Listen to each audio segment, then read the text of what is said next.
of water. Our hearts beat to the rhythm of water. The Women Mind the Water podcast engages artists in conversation about their work and explores the connection with the ocean. Through these stories, Women Mind the Water hopes to inspire and encourage action to protect the ocean and her creatures. Today, I am speaking with Liz Ames, a native Mainer who is a consummate art educator, among many other things. Liz's artwork is influenced by her favorite places along the shore and the many things she's collected there. Liz is founder of Echoes in Stone, a shop on Etsy that features her castings of sea creatures. She is extremely proud of the fact that the materials she uses are natural and biodegradable or recyclable. Welcome, Liz. Let me start by asking you about your journey. How did you become an artist? Oh, that's a great question. I grew up with a mom as an art teacher. One of my aunts is an art teacher as well. And I think that when you have like creative people around you that help kind of foster that creative energy and really kind of push you to think differently, I'd say that my journey as an artist started from like day one. So I think it has a lot to do with people telling you that you're an artist as well. So I think that's really important with my students at school as well. I think that everybody has the ability to be an artist, but I became an artist because I was able to have that kind of opportunity to allow myself to try a whole bunch of different media. And I was introduced to museums at a very young age as well. So it was always around me and I've always loved it. So tell me how you arrived at what you do in terms of your art. Yeah, so that's kind of a funny journey. So as an art teacher, I have to be extremely knowledgeable of most subjects in art. So I'm always dabbling in all sorts of different things so that my kids, my students at school can learn a whole variety of materials. And I also, in that way, need to be frugal because of that.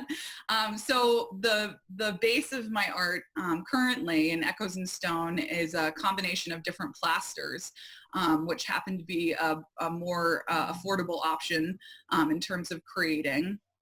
And also my husband is a plaster and drywall contractor. And so it has been around me for about a decade or so. And I just, as he was researching his job, and we were learning more about lime and limestone and the fact that it's derived from the ocean itself, it's from ocean creatures. I just kind of loved that connection to kind of bring in artwork that was not only created from the earth, but was also, it shows the imagery on it is exactly from what it was at one point in time. So it's kind of cool to think of it as like an ancient artifact or like a fossil that has re-become a fossil. So I've done a lot of drawing and painting, and I actually did a lot of figure drawing in college. But I found that my drawings and paintings I've almost become like too emotionally attached to. So it was really hard for me to produce something and sell it immediately. I really had quite an emotional attachment to my artwork. So to find a medium where I can, especially my relief sculptures, where I can create a mold and then cast it and get about 3 or 4 casts out of that one mold. I can actually keep one for myself and then I can, decide to sell the other ones if I wanted to. I'd like to know more about your process. How do you choose your subjects and how do you go about creating each piece? I have always been connected to the ocean as a native Mainer, and especially coastal Maine. I grew up in Arundel, which is about 15 minutes from a couple different beaches.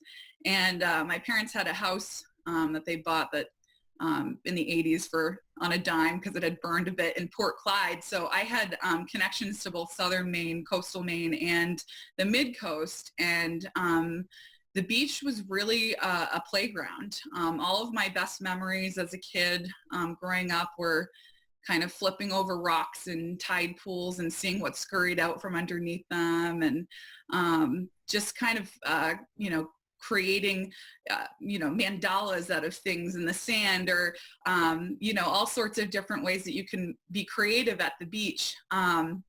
So what I wanted to do is I've always, if I'm not at the beach, I'm thinking about the beach. So when I started creating artwork, especially with the lime plaster, I wanted to create those same kind of feelings that you get, like where, because seaweed is such a funny material, you can't really bring a piece of seaweed home, because not only is it a little bit smelly, but it's just not something that you do. So I wanted to create something that kind of captured the essence of like the seaweed in the water.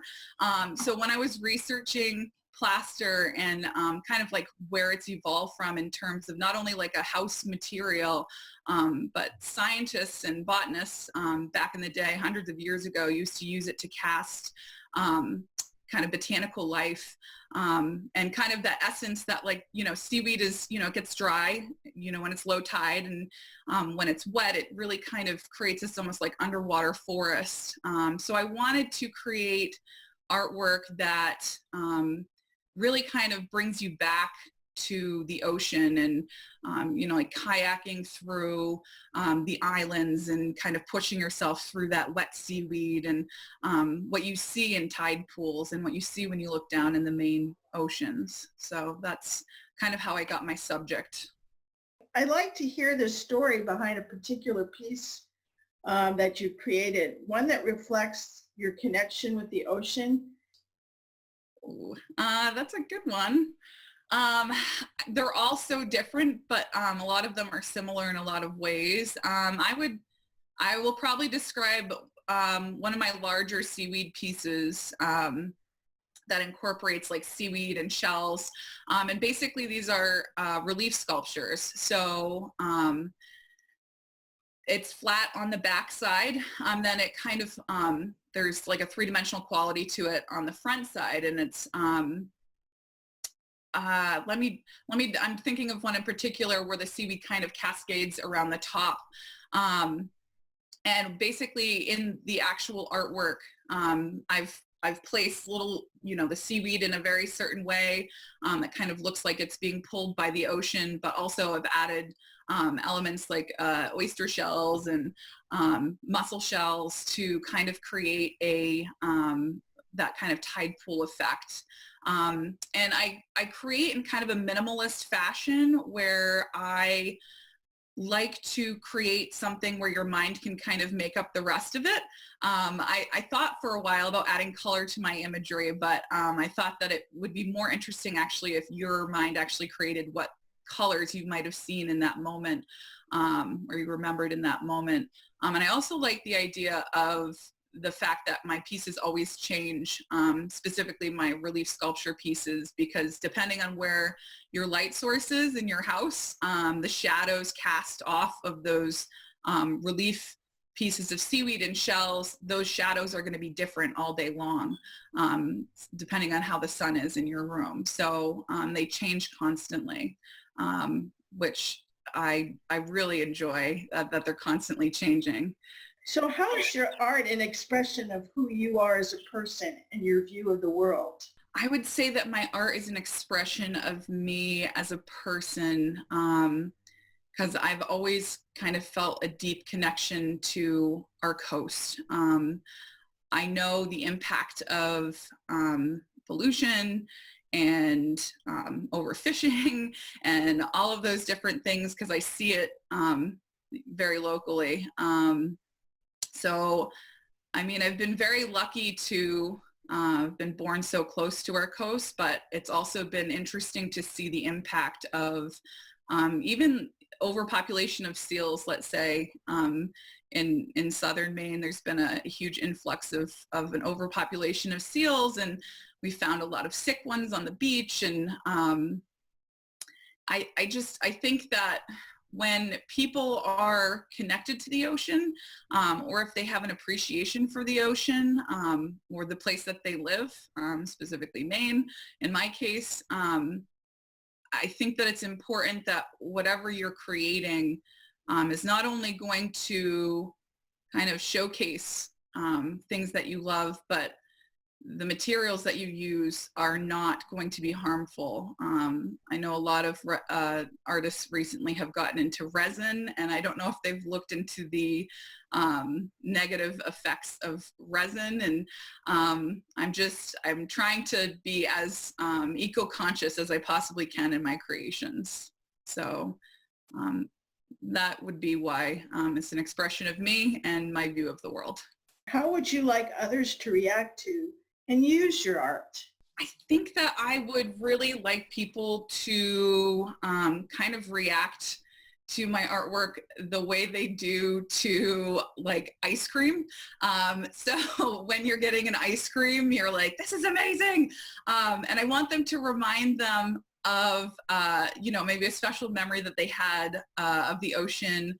And I want them to use my artwork kind of however they feel it should be used, I guess.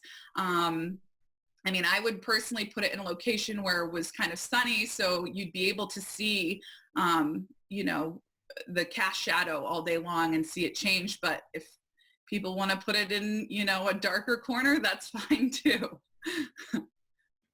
I have been speaking with Liz Ames for the Women Mind the Water podcast series. The series can be viewed on the womenmindthewater.com, and an audio version of this podcast is available on the Women Mind the Water website and on iTunes. A special thanks to Jane for her music, Women of Water. This is Pam Ferris Olson. Thank you for listening.